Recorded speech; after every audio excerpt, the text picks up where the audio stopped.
Hello everybody, my name is Walter and this is the first episode of my Redstone Commands Series. In this episode I want to give you a basic introduction into commands in Minecraft. So what are commands and how are they used in basic terms?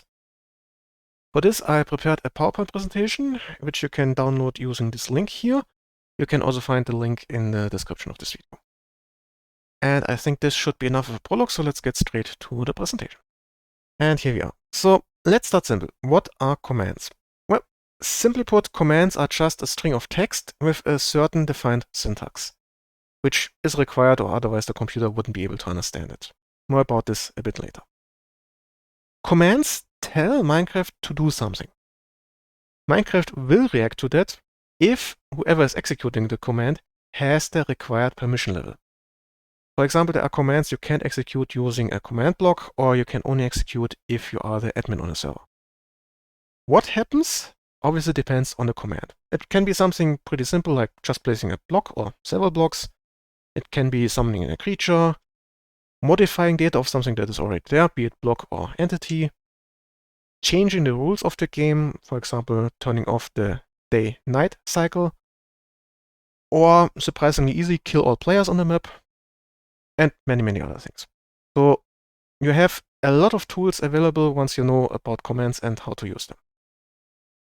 One important thing to note here is that what commands you can use depends on the Minecraft version and edition.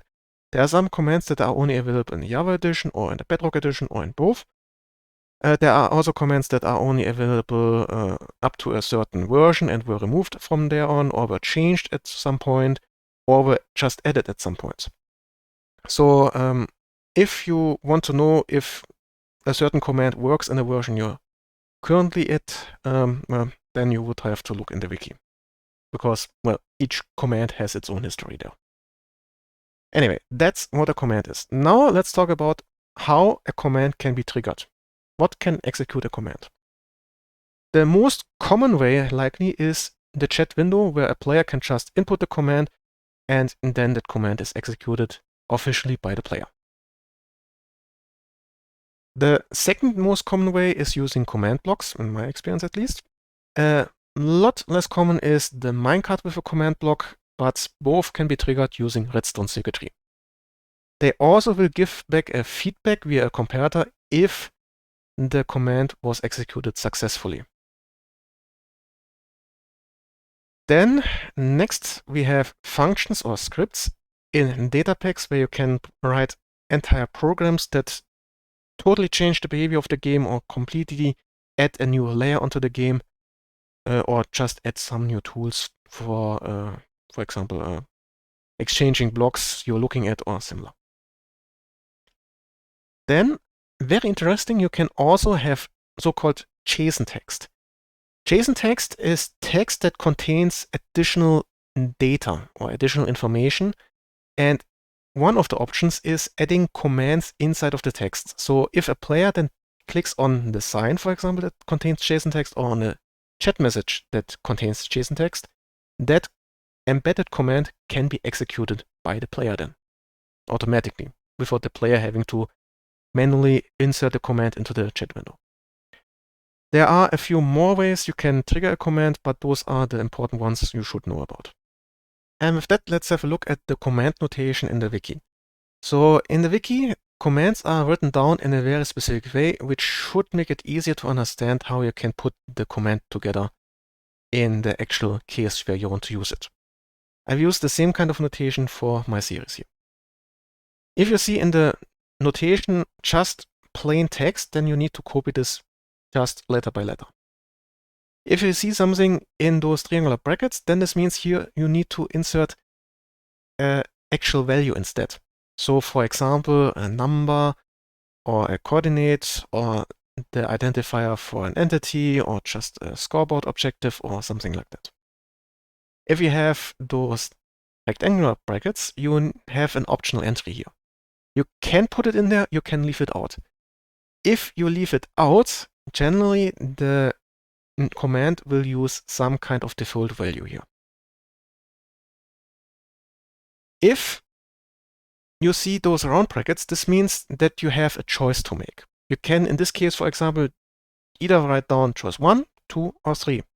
You need to choose one of them, but only one.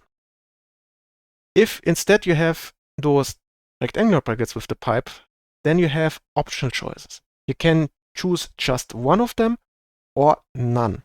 Again, if you choose to leave it out, you will have some kind of default value chosen for you by the command itself. And then lastly, if you see this triple point, this means you need to replace this triple point here with another command. This is for commands that modify the behavior of other commands and subsequently trigger those other commands under the change circumstances.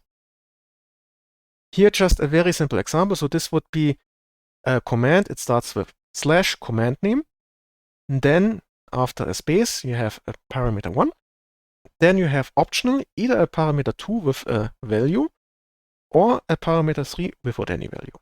And then you have to write a run, and then you have to add another command. One little note concerning this /. The / is required in the chat so the computer can actually differentiate between you just inputting simple text or you actually want to execute a command. For command blocks, that / is optional. You can leave it in there. You don't have to leave it in there. And if you're working on data packs and similar, you have to leave it out. Just as a little side note here. And with that, let's talk about a few things that may make your life easier when you're working with commands. First, let's talk about the autocomplete function when you're inputting commands either in a chat window or a command block.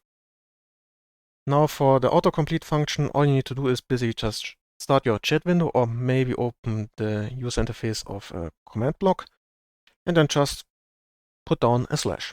And now you have already available a list of all commands you currently have access to, which is quite a list. You can scroll through this with the up and the down key.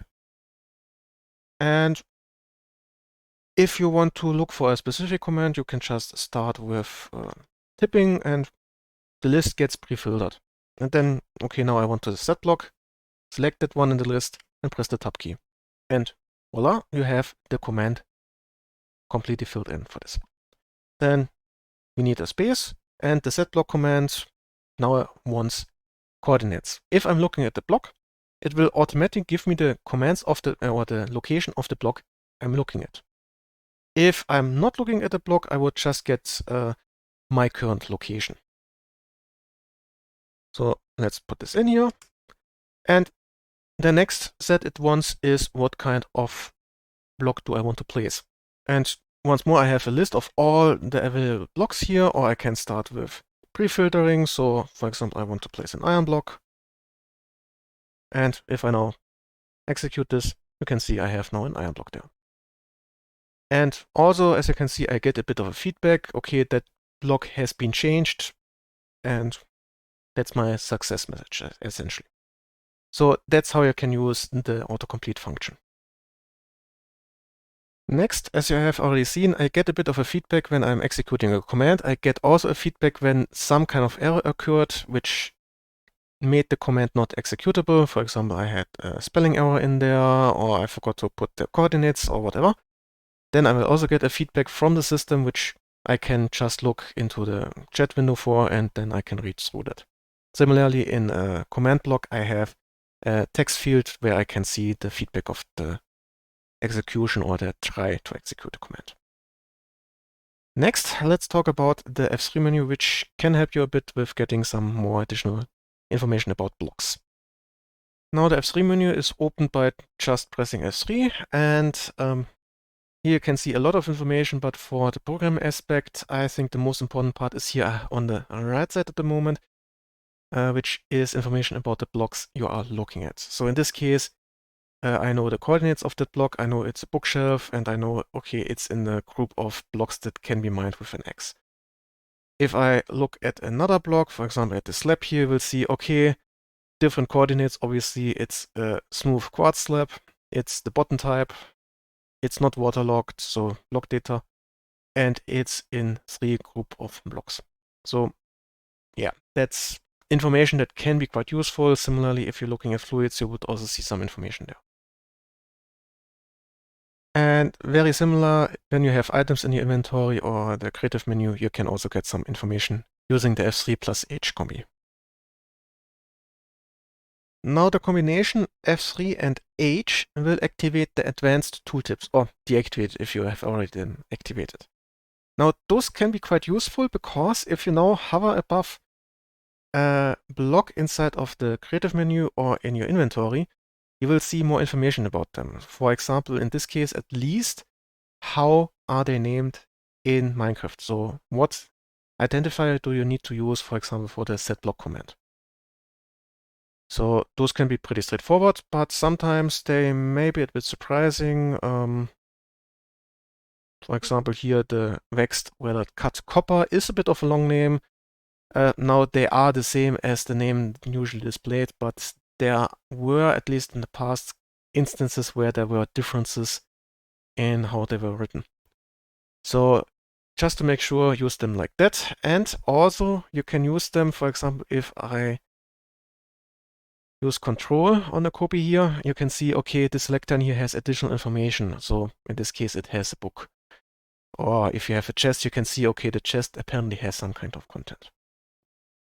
So I would recommend, if you're working with commands and similar, to keep it on. So yeah, you're not losing anything and it makes life a lot easier in some instances. And that's that. And the last tip is when you're programming data packs or similar, you may want to use, for example, Notepad++, since there you can define things like keywords, which makes it a lot easier to actually see whether you have typed everything correctly or if you have a spelling error somewhere. Makes life a lot easier, believe me. More about this in a later episode. And with that, let's talk about what I have planned for the next few episodes. So I first have to admit I haven't planned out everything yet, but at least I have a list of stuff I want to cover. I will have to talk about command blocks in more detail. I am considering putting this into the Redstone Components series since it fits a bit better there, I think. Then I will have to talk about coordinate systems and also how you can select for specific entities. I will have to talk about the differences between NBT data and block data. I will have to cover JSON text, and then, which will be the main part of the series, I will talk about the useful commands. I will not cover some commands that are of very rare usage or commands that have to do, for example, with servers, since I'm not playing on servers and have no experience with them. Following that, I will talk a bit about the programming aspect of data packs, and subsequently I will cover a couple basic concepts about programming itself. And then, a bit supporting the entire thing, I will also have an episode, maybe in the Redstone Tips and Tricks series, maybe here, about how I set up my Notepad++ for programming data packs. And with that, we have reached the end of this little introduction into commands in Minecraft. I hope you enjoyed this little episode, and well, see ya!